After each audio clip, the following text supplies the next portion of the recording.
하나님과 동행하는 주님.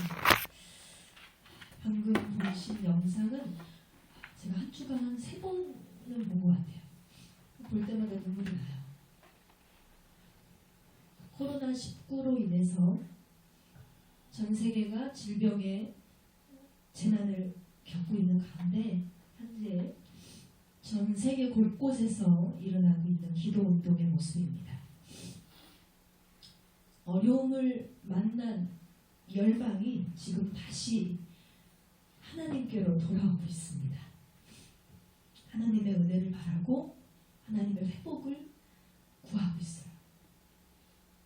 믿음의 용기를 가진 자들이 먼저 거리로 나오기 시작했어요. 우리 이렇게 하자, 우리 한번 해보자라고 누구랑 이렇게 협조를 한 것이 아니라 어느 날 갑자기 이것이 하나님께서 내리신 재앙이고 우리가 하나님께 죄를 지었으므로 일어난 세계적인 현상이라는 것을 깨달은 누군가가 시작했을 때 전 세계에서 그 마음을 모으기 시작했다는 거예요. 보면 곳곳에서 거리에 나와서 저렇게 기도를 하죠. 어린 아이가 자기도 애기인데 더 어린 동생을 안고 기도하는 모습을 보세요. 얼마나 감동적입니까? 저들은 광장에 나와서 누구의 눈치도 보지 않고 눈물 뿌려 하나님께 엎드리기 시작했고 자신들의 죄를 회개하며 자복합니다. 그러자 이 사실이 세계 곳곳에 있는 이웃들에게 SNS를 통해서 전파가 돼서 이게 큰 은혜를 받은 많은 그리스도인들이 병원 안에서 최일선에 선 의사와 간호사들도 엎드려서 기도를 하기 시작했고요. 또 엔지니어들, 경찰들 할 것 없이 많은 사람들이 자동차 안에서도 예배를 드리고 또 자신들의 각자 일터에서도 예배를 드리는 이 모습을 보이고 있습니다. 회심운동이 펼쳐지고 있는 거죠. 이 영상을 보면서 참 감사하고도 슬픈 마음이 들었습니다. 왜냐하면 이렇게 하나님께 돌아오고 있는 열방 너무나 감사하죠. 그런데 정작 우리나라에서는 이런 모습을 볼 수가 없는 거예요. 아까 브라질 보셨죠? 대통령이 직접 나와서 시민들의 손을 붙잡고 기도를 합니다. 우리의 죄악을 용서해달라고. 여러분, 코로나19를 일각에서는 이것은 잠시 잠깐이면 지나갈 이슈 정도로 여기는 경우가 있습니다. 그리고 한편에서는 매우 두렵고 공포스러운 재앙으로 여기고 있습니다. 그러나 이것이 과연 대수롭지 않은 일일까요? 시간이 지나면 자연적으로 해결될 일일까요? 어제 기준으로요, 전 세계 코로나 확진자는 무려 200만 명을 넘어섰습니다. 미국에서만 하루에 4만 명 이상의 사람들이 확진되고 있습니다. 전 세계 사망자 수는 총 15만 명을 넘어섰습니다. 이것은 어떤 인류의 전쟁보다 어떤 재난보다 가장 무서운 재난이 맞다고 저는 생각합니다. 이것을 가볍고 단순하게 여긴다면 저렇게 많은 사람들이 나와서 하나님께 회개할까요? 누구도 하나님 앞에 나아가지 않을 것입니다. 질병 자체의 두려움보다는 저들은 안 거예요. 재난이 오게 된 이유, 그리고 그 원인을 깨달아서 하나님 앞에 나아가게 됐다는 것입니다. 우리나라도 저렇게 아름다운 기도 운동이 속히 펼쳐지게 되기를 기도합니다. 지난주에 우리나라에 또 중요한 날이 있었죠. 총선이 있던 주간이었습니다. 국가적으로 매우 어려운 때를 보내고 있는 만큼 어느 때보다 중요하고 아주 신중한 한 표가 간절했던 때가 아니었나라는 생각이 드는데요. 이 나라를 좌지우지할 수 있는 지도자들을 선출한다는 것은요, 한 개인의 선택을 넘어서 나라의 미래와 국민의 안정을 보장하는 생명이 달린 문제입니다. 우리나라는 코로나19의 위기를 뚫고 23년 만에 투표율 60% 이상을 냈을 만큼 굉장히 적극적인 참여도를 보였어요. 이것이 많은 나라들에게 또 귀감이 됐습니다. 물론 결과는 각자의 의견에 따라서 누군가에게는 굉장히 실망되고 누군가에게는 굉장히 환호가 되는 희비가 엇갈리는 결과였지만 그렇다 할지라도 만군의 여호와께서 통치하시는 참된 나라, 또 하나님의 위대하심 앞에 감히 누구도 반기를 들지 않는 나라로 하나님께서 반드시 이 나라를 세워나가실 줄 믿습니다. 분명히 하나님께서 사랑하시는 대한민국은 지금까지 모든 위기와 어려움을 넉넉히 잘 극복했어요. 그래서 이 나라는 새 힘을 얻고 분명히 강성해졌습니다. 이제는 우리가 하나님 앞으로 회개하며 돌아가고 이 두 손을 들고 하나님 앞에 무릎을 꿇을 때 하나님께서 더욱 우리를 싸매시고 고치시며 부흥케 하실 줄 믿습니다. 그러나 전적으로 우리가 하나님만 믿는다고 이것이 해결될 일이 아니에요. 우리는 누구입니까? 우리 성도입니다. 우리는 우리의 역할을 해야 합니다. 성도의 역할이 뭘까요? 복음을 믿고 복음을 전하며 하나님께서 선하신 일을 행하실 수 있도록 강구하는 것입니다. 전 세계에 퍼져 있는 코로나 바이러스가 종식되는 길은 의술이 아니에요. 의학도 아니고 사회적 거리두기만 한다고 해서 이것이 완전히 사라질 수 있는 것이 아닙니다. 오직 하나님의 능력으로만 이것이 해결될 줄 믿습니다. 그렇다면 우리는 기도를 해야 되겠죠. 영상 속에서 만나본 전 세계 성도들과 같이 내가 먼저 나라를 위해서 기도하고 무릎 꿇고 회개하는 그런 용기 있는 성도가 되시기를 주님의 이름으로 축원드립니다. 트럼프 대통령이 지난달 이맘때쯤에 국가 재난일로 선포를 했어요. 미국을. 그러면서 3월 15일을 국가 기도의 날로 선언했습니다. 종교의 자유를 선언했던 미국의 대통령이 다시 선언한 것이 뭐예요? 하나님을 주인 삼고 하나님께로 돌아가자. 그래서 우리가 전 국민이 오늘은 기도하는 날이다 라고 선포를 했다는 거예요.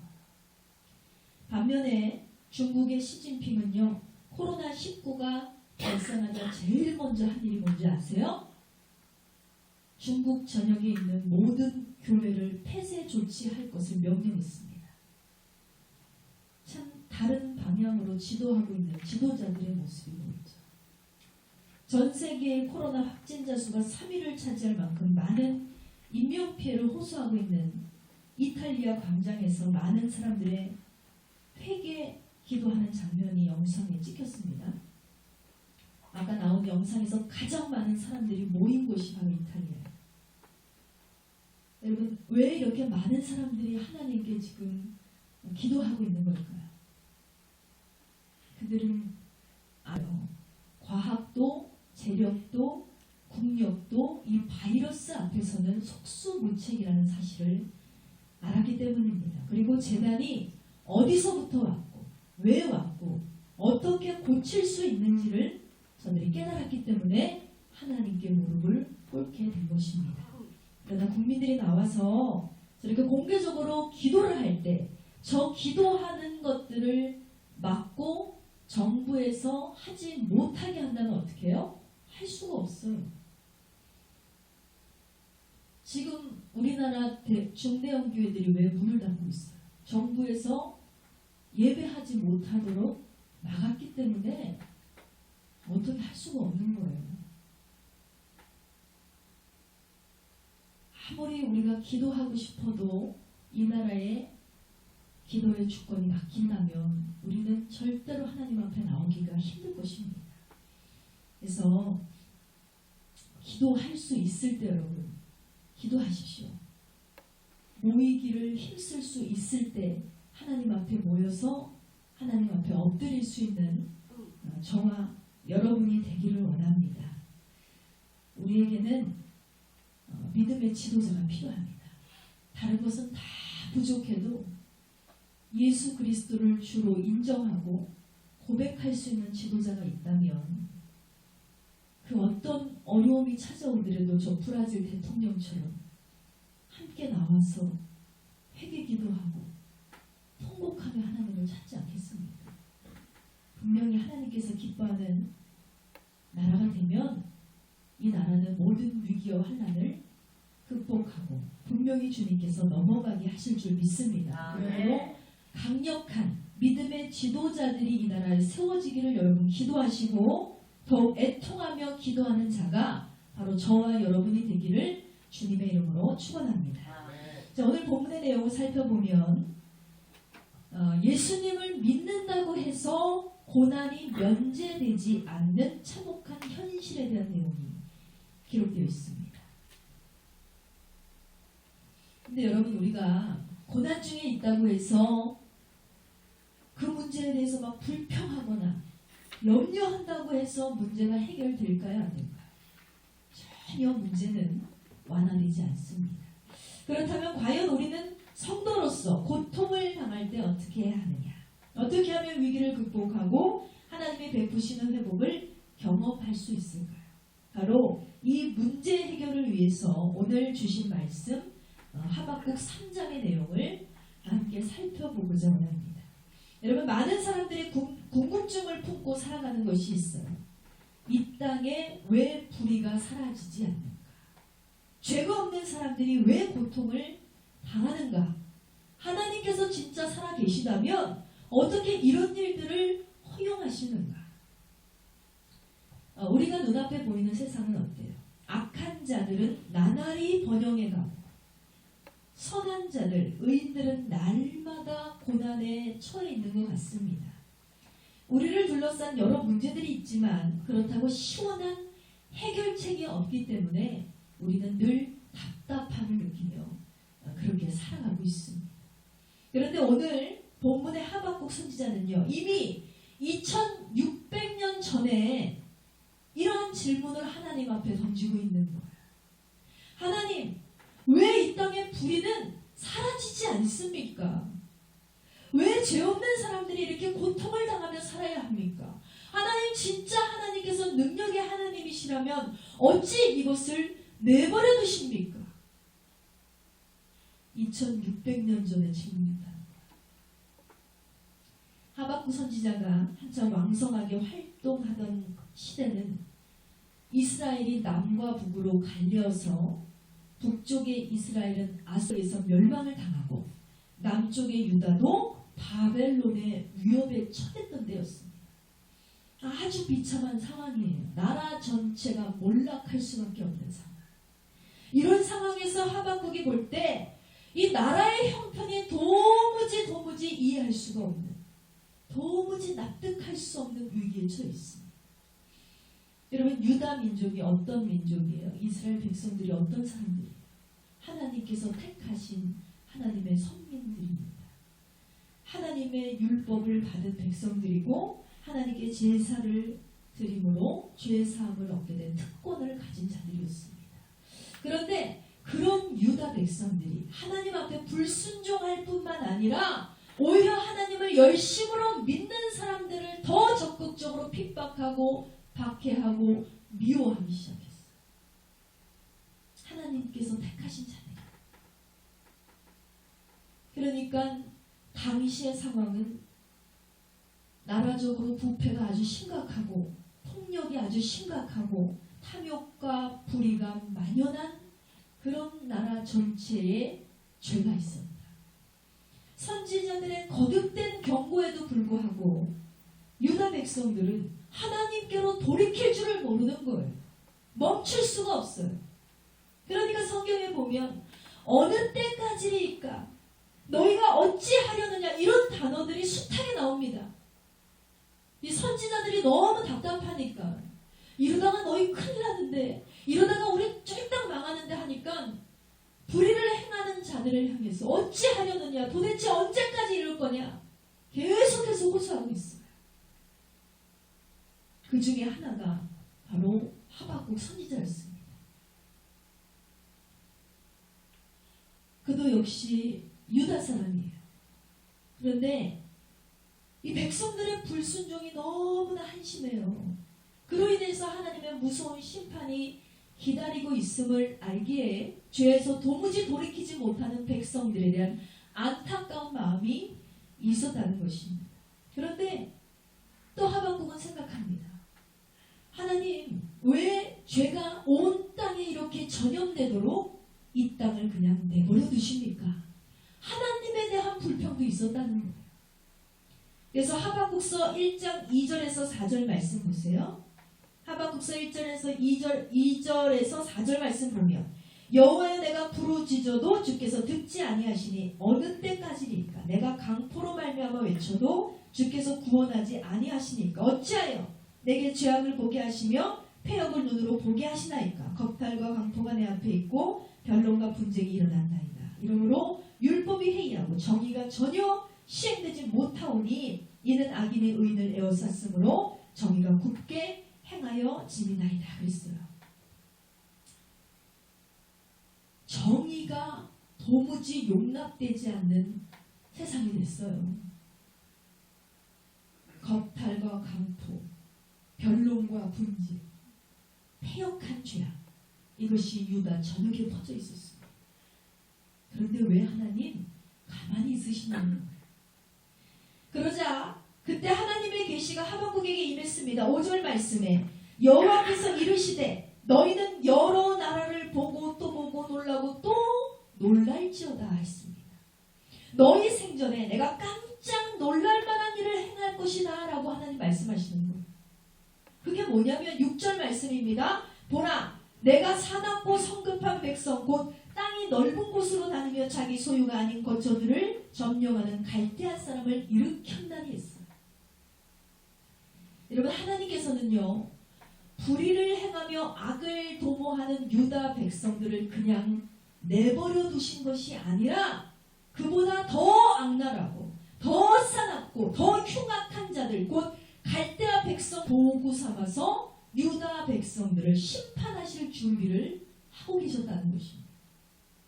여기서 갈대아인들은요 우리가 말씀을 통해서 많이 들었던 바벨론 있죠. 이스라엘의 적 바벨론 사람들을 갈대아인이라고 표현하고 있습니다.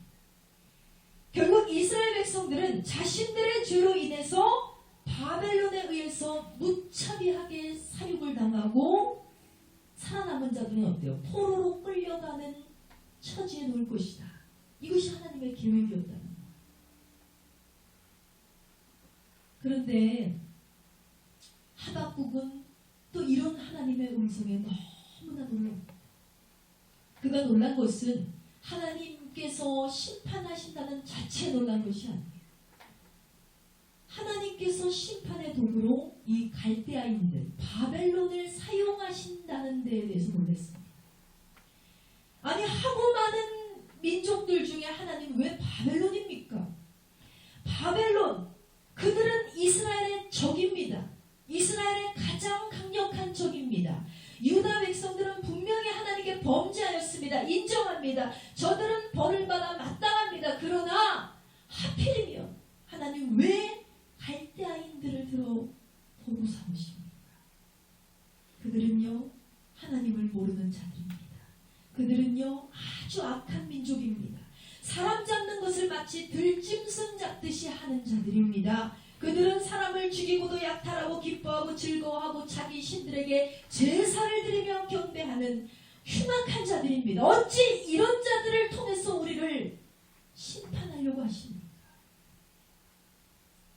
여러분 하박국 선지자는요 자기 민족이 다른 악한 민족에게 짓밟히게 될 거라는 말씀에 하나님을 향해서 이렇게 항변을 하고 있는 거예요. 여러분 하박국은 왜 이런 항변을 했을까요? 왜냐하면 그는 바벨론 민족들보다 이스라엘 민족들이 훨씬 더 나은 사람들이라고 생각했기 때문입니다.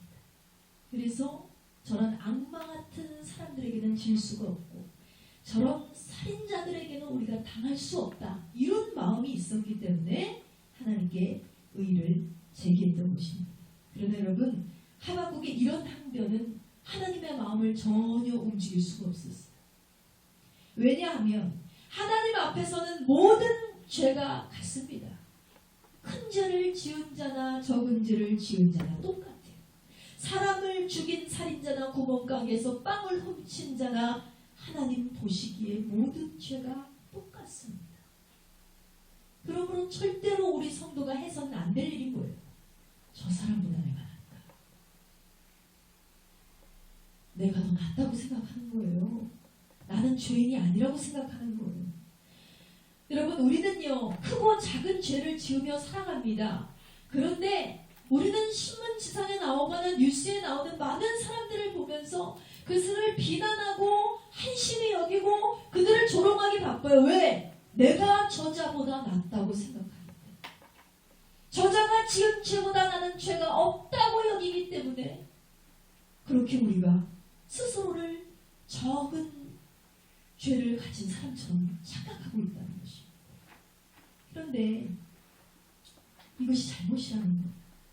마음의 죄, 입술의 죄, 행위의 죄, 모든 죄를 여러분, 우리는 정당화해서는 안 된다는 것입니다. 분명한 것은 이유를 불문하고 하나님께서는 죄를 수용하지 않으시고 용납하지도 않으시고 죄를 분명히 미워하신다는 사실입니다. 작다고 용서받을 수 있다고. 이까짓 거 갖고 뭐 하나님께 심판을 받겠냐고요. 고작 이 일로 하나님께서 나를 치시겠나? 이런 건 착각이에요. 하나님께서는 분명히 성경을 통해서 말씀하셨습니다. 의인은 없나니 하나 그러셨어요. 우리 모두는 하나님의 은혜가 아니면 결코 구원받을 수 없다는 사실을 여러분 기억하시기 바랍니다. 삶 속에서 일어나는 문제를 가지고 문제 앞에 섰을 때, 믿음 앞에 섰을 때 우리 모두는 어때요? 믿음을 도무지 선택하지 못할 때가 많다는 거예요. 그렇지만 의를 선택하기 어려울 때가 분명히 있지만 분명한 것은 그렇게 사는 것이 가능하다는 거예요. 이 땅에 오신 예수님이 그렇게 사셨습니다. 예수님의 제자들이 그렇게 살았습니다. 그리고 앞서 살던 믿음의 조상들도 그렇게 살았습니다. 세상 속에서도 믿음만으로, 믿음 안에서 믿음을 선택하며 믿음 속에서 사는 것이 가능하다는 거예요. 그러나 당시 유다는 어때요? 믿음을 선택하지 않았어요. 세상을 선택하고 악을 선택하고 선을 선택하지 않고 악을 선택하고 살았기 때문에 저들이 심판을 받게 되었다는 것입니다. 이러던 이해할 수 없는 하나님의 처사에 안타까워서 하박국은 아까 영상에서 본 많은 성도들처럼 성루에 서서 기도하며 하나님께 통회합니다. 하나님의 응답을 기다립니다. 그때 하나님이 하박국에게 말씀을 하시죠. 하박국 2장 4절 말씀에 보면 보라 그의 마음은 교만하며 그 속에서 정직하지 못하나 의인은 그의 믿음으로 말미암아 살리라 했습니다. 여러분, 의인은요 전혀 죄가 없는 사람을 의인이라고 말하지 않습니다. 의인이란 자기 자신을 의지하지 않고 하나님만 의지하는 사람을 가리키는 것입니다. 그런데 결과적으로 보면 어때요? 갈대아인들, 성질이 사납고 고약하고 힘이 센 갈대아인들이 승리를 했어요. 의인은 믿음으로 말미암아 살리라, 의인은 믿음으로 말미암아 승리하라 하는 분명히 말씀하셨는데 사납고 악한 자들이 승리를 했다. 그런데 갈대아 사람들은요 자신들이 유다를 징벌하기 위한 도구로 하나님 앞에 사용됐다는 것을 모르고 있습니다. 저들이요 자신들의 강력한 군사력에 의해서 자신들이 승리한 것으로 착각하고 있어요. 그러니까 승리를 거두니까 더욱더 다른 나라들을 괴롭히고 착취한 물건으로 자신들의 영광을 내세우고 결국 그들은 자신들의 승리에 막 도취되어 있는 거예요. 이런 교만한 갈대아인들, 즉 바벨론을 하나님이 심판하시겠다는 것입니다. 이해가 되십니까? 이스라엘 백성들을 치시는 이유는 하나님께서 저들을 죽이려는 목적이 아니라 저들을 다시 살리시기 위해서, 회복시키시기 위해서, 만지시고 고치셔서 다시 천국 백성 만드시기 위해서 그들을 치셨다는 거예요. 갈대아인들을 통해서. 그런데 그 고치는 수단으로 사용된 갈대아인들은 자신들이 강해서 그런 줄 알고 착각했어. 교만해요. 더욱 악을 하고 못된 짓만 골라서 합니다. 그러니 결국엔 끝까지 의를 선택하지 않고 악을 선택한 바벨론은 다시는 일어설 수 없는 멸망에 처하게 된다는 것입니다. 그러나 이스라엘은 어때요? 회개해요.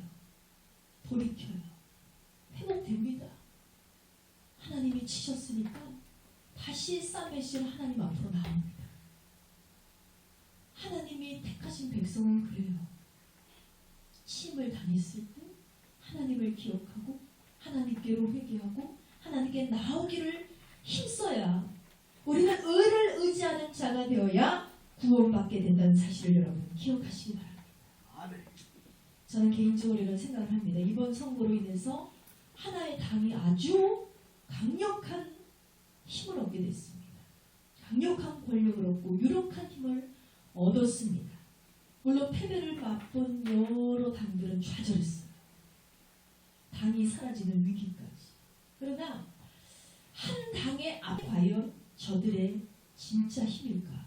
저는 이런 생각을 한번 해봤습니다. 만일 저들을 통해서 하나님께서 무너져버린 이 땅을 다시 세우고자 하시는 목적을 갖고 계시다면 하나님께서 갈대아인들처럼 저들을 사용해서 우리 믿는 자들을 다시 회복시키시려는 그런 계획을 갖고 계신다면 저들의 압승을 마냥 기뻐해야 될까요? 그럼에도 불구하고 큰 쾌거를 경험한 한 당이 차별금지법을 통과시키고 동성애를 합법화시키고 그렇게 하나님을 정면으로 대적하고 교회를 무너뜨리고 십자가를 끌어내린다면 여러분 어떻게 될까요? 확실한 것은 오직 주를 믿고 주를 의지하는 자만이 구원을 얻게 될 줄 믿습니다. 아멘. 어떤 당이 되었든지 간에 상관없어요.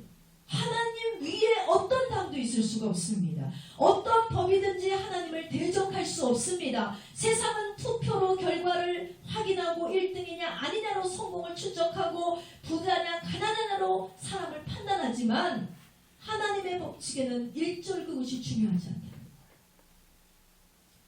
여러분 우리는 한 가지만 기억하면 돼요. 믿으면 삽니다. 믿으면 복을 받습니다. 무엇을 믿습니까? 하나님의 선하심을 믿는 것입니다. 아무리 눈앞이 깜깜하고 큰일이 벌어져도 합력해서 선을 이루시는 우리에 대한 하나님의 선하신 계획을 우리는 믿고 따르는 것입니다. 그러기에 저와 여러분에게 필요한 것은 뭐예요? 악인들의 강포에 흔들리지 말자는 거예요. 복 있는 자는 죄인의 길에 서지 않고 오만한 자리에 앉지 않는 곳, 죄인임을 내 스스로가 인정하고 겸손하게 하나님의 도우심을 구하는 것, 우리가 이겼다고 잘났다고 성공했다고 교만하지 않고 하나님 앞에 내 뜻을 굽히고 겸손의 무릎을 꿇는 것, 이것이 현재 성도에게 필요한 회복의 은혜라는 사실을 여러분 기억하시기 바랍니다. 하박국 2장 14절은 이렇게 말씀합니다. 물이 바다를 덮음같이 여호와의 영광을 인정하는 것이 세상에 가득하리라 그랬어요.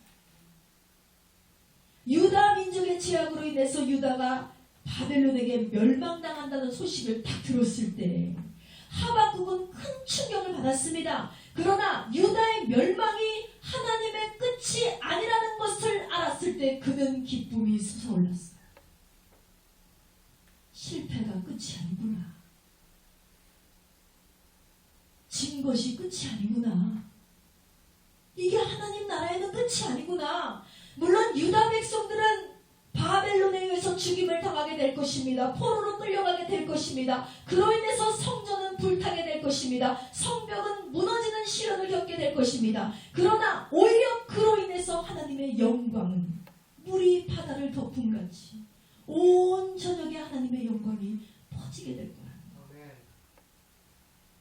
인간들이 자신의 영광을 드러내기 위해서 세운 것들은요, 안개와 같이 이슬과 같이 사라지고 악인들은 잠시 득세하는 것 같으나 궁극적으로 하나님께서 승리하셔서 하나님의 영광이 온 세계에 퍼지게 될 것이다. 이 약속은요, 이스라엘이 포로 귀환을 거쳐서 예수 그리스도가 이 땅에 오시고 복음이 땅끝까지 전해지면서 실현이 됩니다. 하박국 2장 20절 말씀에 오직 여호와는 그 성전에 계시니 온 천하는 그 앞에서 잠잠할지니라 하였어요. 성도 여러분, 이런 뜻이 하나님께서는 죄에 대해서 결코 모르거나 무관심한 분이 아닙니다. 성도들이 당하는 고난을 모르는 분이 아닙니다. 지금도 하나님은 만물을 주관하고 계시며 하나님의 때에 하나님의 방법대로 하나님의 거룩한 일을 행하고 계십니다. 그러므로 성도는 어때요? 그분의 뜻을 알지도 못하면서 불평하고 원망하고 탄식하고 낙심하고 그래서는 안 된다는 거죠. 우리가 어려운 일을 만나도 어떻게 해야 된다 해서 잠잠히 그 앞에서 바랄지. 주님의 일을 기다릴 줄 아는 저와 여러분이 되시기를 주님의 이름으로 축원합니다. 자, 보세요. 드디어 하나님의 뜻을 알게 된 하박국 선지자의 마음에 뭐가 생겼다랬어요. 희망이 솟아오릅니다. 아, 이게 다 죽은 게임인 줄 알았더니, 이제는 유다가 사라지는 절망의 끝인 줄 알았더니 끝이 아니라는 거예요.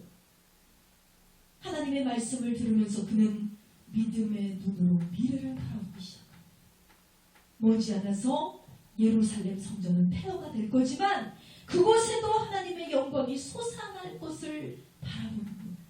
하박국은 이제 하나님이 주신 말씀을 붙잡고 민족을 가슴에 품고 기도하기 시작합니다.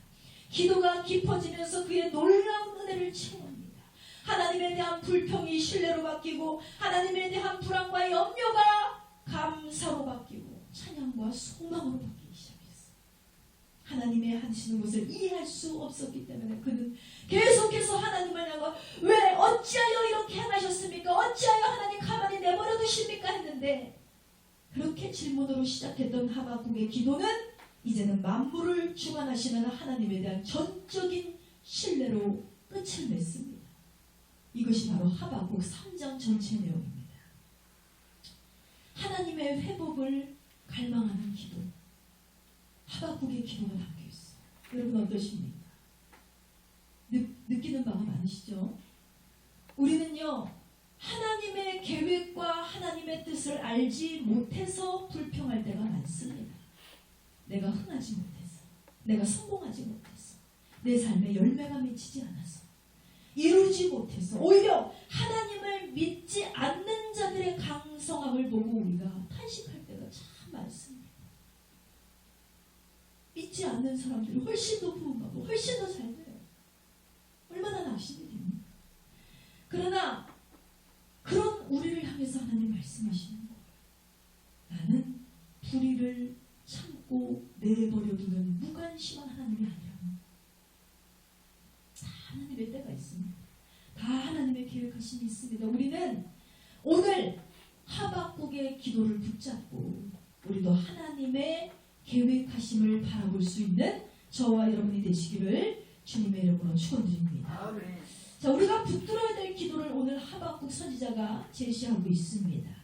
하박국서 3장 2절 말씀을 보시겠습니다. 여호와여, 내가 주께 대한 소문을 듣고 놀랐나이다. 여호와여, 주는 주의 일을 이 수년 내에 부응하게 하옵소서. 이 수년 내에 나타내시옵소서. 진노 중에라도 긍휼을 잊지 마시옵소서. 있습니다.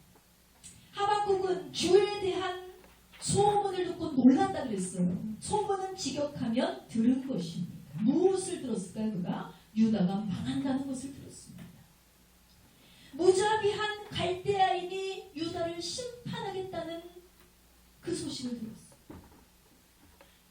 자기 나라가 망한다는 소식을 듣는 것보다 더 충격적인 것이 있을까요? 내 나라가 망한다. 아주 비참한 거.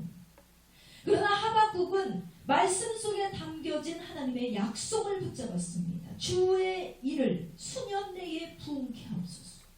진노 중에라도 긍휼을 잊지 마시옵소서. 여기서 부응으로 번역된 단어가 영어로는 리바이벌이에요. 새로의 생명을 불어넣는다, 부활하다, 회복하다. 죄를 지은 유다는 죄값을 치르는 것이 마땅합니다.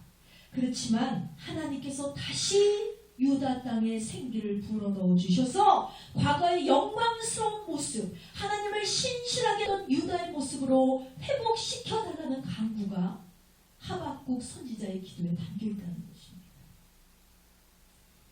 여러분, 어떤 분들은 기도의 필요성을 못 느끼고 이런 질문을 해요. 만군의 여호와께서 이 땅을 주관하고 계신 거라면 어차피 하나님의 계획대로 될 거, 어차피 하나님의 인도하실 거, 우리가 기도해서 뭐합니까? 이런 얘기를 하시는 분들이 있거든요. 굳이 기도를 해야겠냐는 거예요.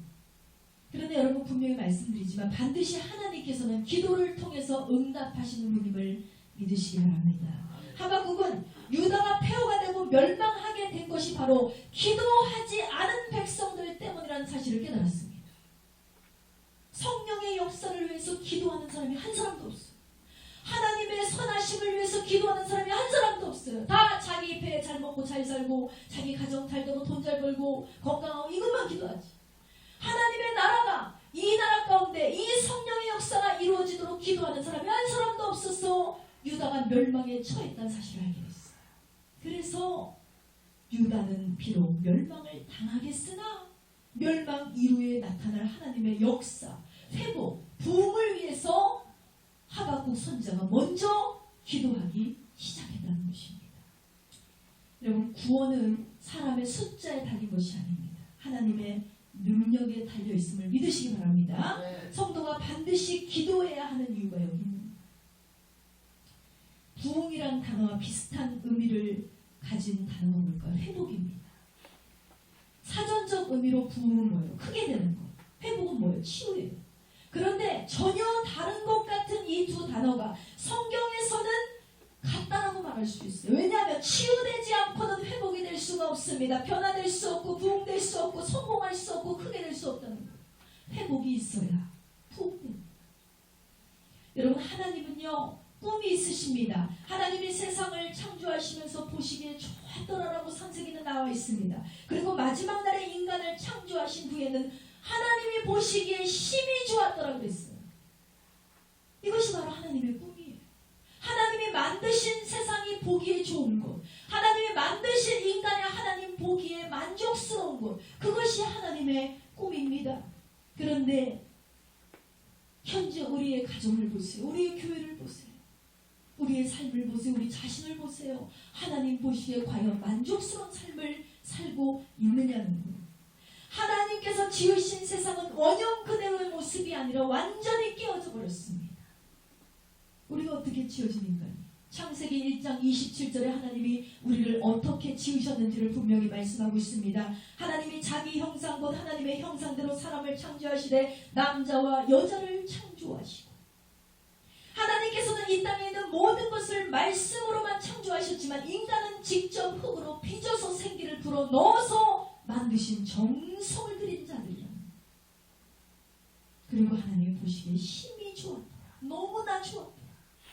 그런 우리가 이제는 하나님의 진노를 사는 자들이 됐어. 하나님을 실망시키고 하나님의 마음을 아프게 하는 자들이 됐습니다. 세상은 하나님을 향해 원망하고 불평하고 하나님이 없다라고 이야기하고 있습니다. 가장 심각한 문제는 하나님을 알고 하나님을 경험한 우리 그리스도인들조차 하나님을 외면하고 있다. 사랑하는 여러분, 이제는 우리가 갈망해야 합니다. 무엇을 갈망해요? 회복을 갈망해야 될 때입니다. 하박국이 하나님께 계속 기도하는 동안 자기 민족의 죄악을 깨달았다고 했어요. 하나님께서 자기 민족을 향해 진노의 채찍을 드셨다면 나는 하나님께 한 가지만 구해야겠다는 거예요. 하나님, 진노 중에라도 우리를 긍휼히 여겨주시옵소서. 유다를 불쌍히 여겨주세요. 갈대아인들이 와서 유다를 칠 때 그 진노 중에라도 우리 유다를 불쌍히 여겨주시옵소서. 여러분, 지난주에 말씀드린 대로 하나님의 은혜가 뭐라고 했어요? 하나님의 사랑, 하나님의 긍휼, 하나님의 자비, 하나님의 용서입니다. 이렇듯이 하나님의 은혜를 강구하는 성도에게 가장 기본적인 것은 뭐예요? 나를 불쌍히 여겨달라는 거예요. 자기의 부족함, 자기의 한계, 자기의 죄악됨을 인정하고 그저 하나님께 긍휼히 여겨달라고 호소하는 것밖에 없습니다. 누가복음 마가복음 18장에 보면 예수님께서 성전에 들어가실 때 마침 바리새인과 세리가 성전에 함께 들어왔습니다. 그리고 바리새인은요, 자신의 죄를 전혀 깨닫지 못해요. 왜냐하면 자신은 하나님의 율법대로 늘 탁탁탁탁 지키고 살았거든요. 근데 세리는 어때요? 무자비한 자죠. 그런데 그들이 어때요? 바리새인은 자신의 죄는 깨닫지 못해도 남의 죄는 잘 알고 있어요. 그가 하나님 앞에 위선적인 기도를 드렸습니다. 기도하기를 자기가 다른 사람과 같지 않은 것을 감사하다고 기도했어요.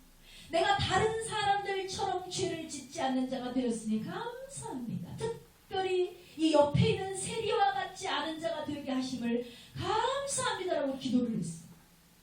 반면에 세리는요, 멀리서 눈을 들어 하늘을 바라보면서 하나님이여 나를 불쌍히 여기소서.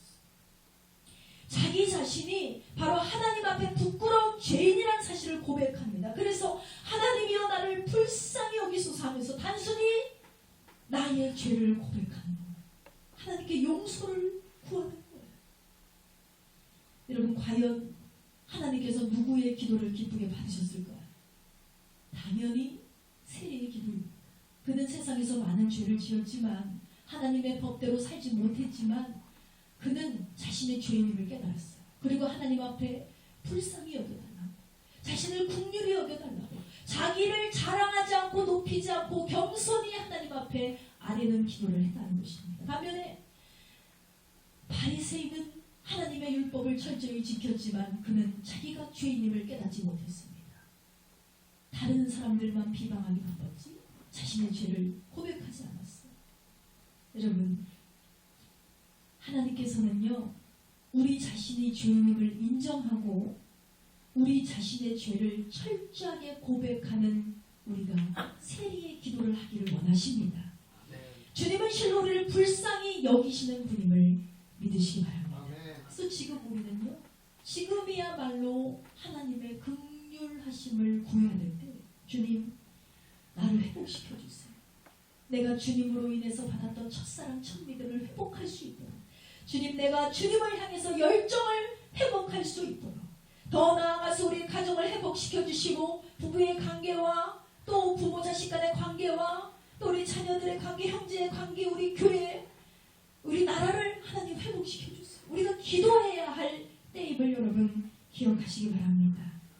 어떤 고난의 길을 간다 할지라도 하나님께서 진노를 우리에게 베푸실 때, 우리가 우리의 죄값을 달게 받되 하나님 나를 불쌍히 여겨달라는 기도를 통해서 전적인 하나님의 자비하심을 구하는 사람, 그 사람이 진짜 그리스도인임을 기억하시기 바랍니다. 자, 두 번째로 우리가 본받아야 될 하박국의 기도는 하나님으로 인하여 기뻐하는 자가 되게 해달라는 기도입니다.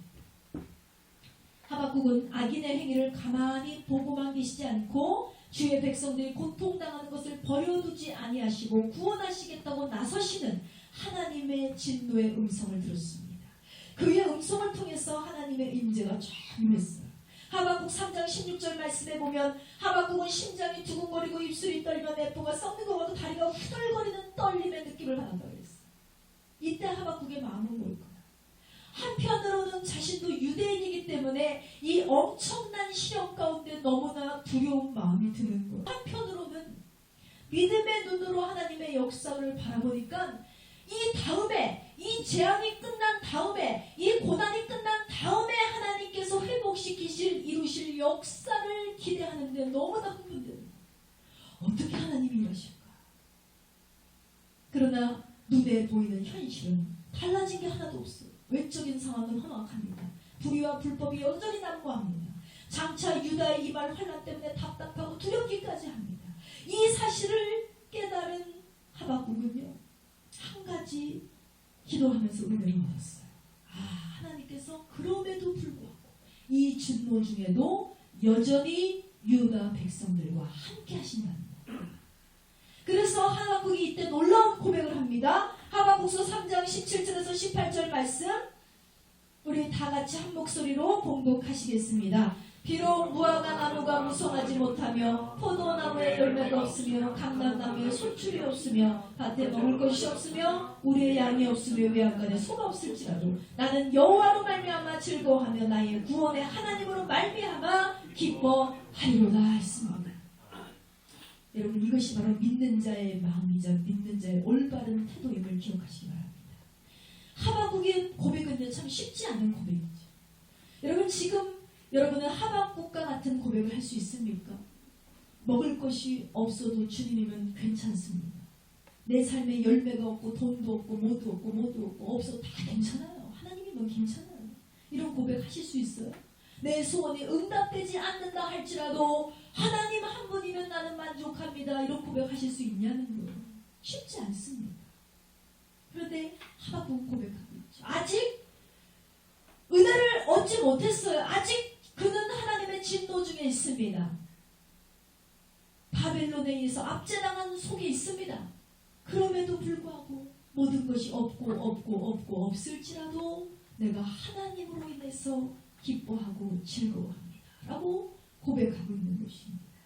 이렇게 하나님이 나의 구원이시고 하나님이 나의 모든 것이 되시고 소망이 되시다는 사실이 믿어지면 환경이 바뀌지 않아도 삶이 나아지지 않아도 우리는 하나님만을 찬양하며 기뻐할 수 있는 그런 그리스도인이 될 줄 믿습니다.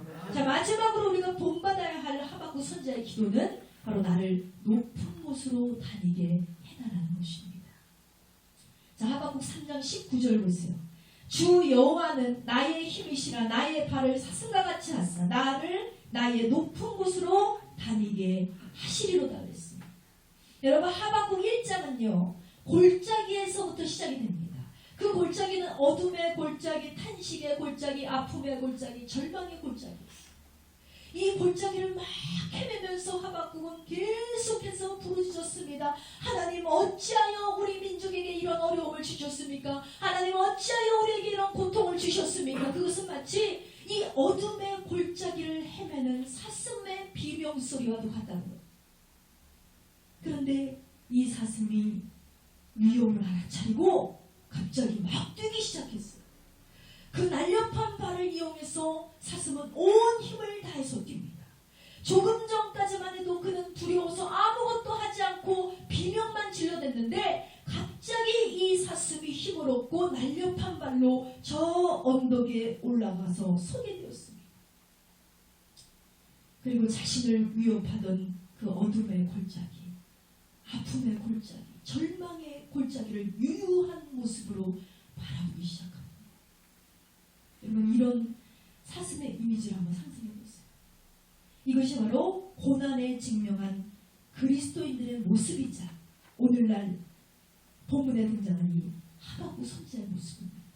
여러분, 성도는 고난을 만났을 때 물론 힘듭니다. 정말 어렵지만 고난을 역변의 기회로 삼아야 할 줄 믿습니다. 세상에서 어려움을 만났을 때 나의 원대로 되지 않을 때 사는 것이 비참하고 지옥처럼 느껴집니다.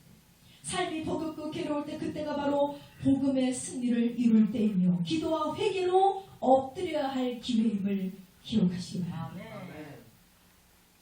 여러분, 작년에 한 리서치에서 봤는데 우리 성도들이 가장 많이 붙든 말씀이 빌립보서 4장 6절에서 7절 말씀이라고 합니다. 다 같이 한번 찾아보시겠습니다. 빌립보서 4장 6절에서 7절 다 같이 복독합니다. 아무것도 염려하지 말고 모든 일에 기도와 간구로 너희 구할 것을 감사함으로 하나님께 아뢰라. 그리하면 모든 지각에 뛰어난 하나님의 평강이 그리스도 예수 안에서 너희 마음과 생각을 지키시리라 했어요. 이 말씀의 팩트는요, 염려하기를 멈추라는 거예요. 삶이 힘들고 마음이 괴로운 자들이 참 많습니다. 그런 사람일수록 이 말씀이 와닿죠. 그런데 되는 일이 없을 때마다 우리 마음이 힘들어지잖아요. 염려가 찾아오잖아요. 근데 우리가 왜 염려하는 줄 아세요? 나의 능력이신 하나님이 나의 하나님 되심을 믿지 못하기 때문입니다. 나의 삶을 인도하시고 모든 상황을 주관하시는 역전의 하나님을 믿지 못하기 때문에 염려가 찾아오는 것입니다. 그러나 우리는 주님께 맡겨야 돼요. 나의 삶을 모두 하나님께서 주관해 주시고 결국 선한 길로 인도해 주실 거라는 것을 우리는 믿어야 됩니다. 그때 염려가 떠나가게 될 줄 믿습니다. 빌립보서 4장 6절의 말씀처럼 다만 모든 일에 기도와 간구 너희 구할 것을 감사함으로 구해라 그랬잖아요.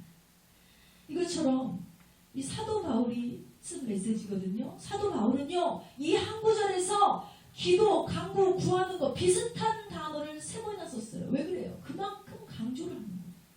전능하신 하나님과 대화를 나누는 것, 나의 마음에 있는 것을 모두 쏟아넣는 것, 그것을 들으신 하나님께서 분명히 응답하실 것이다. 기도해라, 간구해라, 하나님께 구하라는 거예요. 감사합니다. 여러분, 기도 없는 응답은 없습니다. 응답이 없다고 얘기하시는 분들 기도하지 않고 계십니다. 기도 없는 응답이 없어요. 기도가 있어야 응답이 되고 기도가 있어야 문제가 해결을 받게 될 줄 믿습니다. 자, 말씀의 결론을 맺기 원합니다. 사랑하는 성도 여러분, 우리가 주님 앞에 가는 그날까지 우리 앞에 문제는 끊임없이 찾아오게 될 것입니다. 중요한 것은 그 시련을 극복하는 믿음이 우리 안에 있냐는 거예요. 이 믿음이 심겨지지 않으면 우리는 절대로 끝까지 견딜 수 없을 것입니다. 오늘 이 시간 하박국 말씀을 통해 깨달음을 받은 것을 여러분 기반 삼아서 나와 함께 하신 하나님에 대한 믿음을 가지시기 바랍니다. 그분이 약속하시는 소망과 사랑을 신뢰하시기 바랍니다. 천지는 없어도 하나님의 말씀은 1.1획도 변함이 없다라고 분명히 성경은 말씀하고 있습니다. 그러므로 우리는 고난 가운데 이 하박국과 같이 하나님의 말씀을 붙잡기를 힘쓰고 하나님 앞에 엎드리기를 힘쓰면 우리의 환경이 비록 달라지지 않을지라도 모든 것이 없고 없을지라도 우리는 여호와 한 분으로 인해 즐거워하며 행복한 인생을 살게 될 줄 믿습니다. 이렇게 하박국과 같은 믿음을 소유하는 저와 여러분이 되시기를 주님의 이름으로 축원드립니다. 이 시간 다 같이 기도하기로 합니다. 하나님 앞에 간절히 기도할 때 하나님 하박국과 같은 믿음을 허락하여 주시옵소서. 비록 이 땅에 재앙이 오고 고난이 오고 하나님의 진노가 펼쳐져 있지만 그 가운데서도 나를 불쌍히 여겨달라고, 우리 나라를 긍휼히 여겨달라고, 우리 교회를, 나를, 우리 가정을 하나님 불쌍히 여겨달라고 기도할 수 있는 겸손의 기도가 우리 안에 펼쳐지길 원하며 축복하시고 함께해 주셔서 우리의 삶을 다시 새롭게 부흥시켜 주시고 회복시켜 달라고 이 시간 주여 삼창하시고 기도하시겠습니다.